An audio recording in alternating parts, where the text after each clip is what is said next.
Good afternoon, everyone. Magandang hapon po sa ating lahat. Kamusta po kayo? Alam kong nasa maayos po kayong kalagayan ngayon. Kahit pa may mga pinagdadaanan tayo, di ba? Patuloy pa rin tayong lumalaban. Iba-iba man ang ating mga struggle sa buhay, iba-iba man ang battle na kinakaharap natin bawat isa. Pero still, nakangiti pa rin tayo. Yun po ang tama. Harapin natin na nakangiti.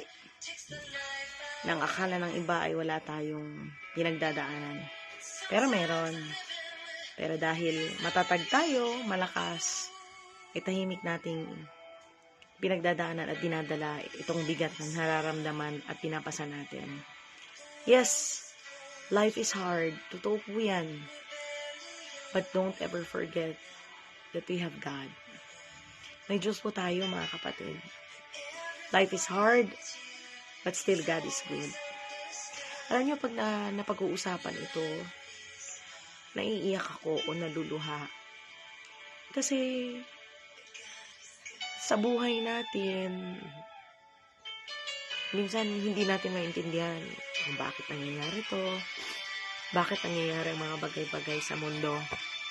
But always believe and always put your trust to someone na you know that nandyan para sa atin at hindi tayo pinapabayaan. Ito yung Diyos, ang Diyos natin. May mga kaibigan din tayo at pamilya sa paligid, mga pamilya na nandyan sa atin, na lagi din tayong sinasamahan. Be grateful. Pahalagahan din natin sila dahil sila ay nakakatulong. Alam kong may mga tao dyan na nakakaranas ng bigati, problema, hamon sa buhay. But God will give you the strength. God will give you the grace so that you can go on with your life.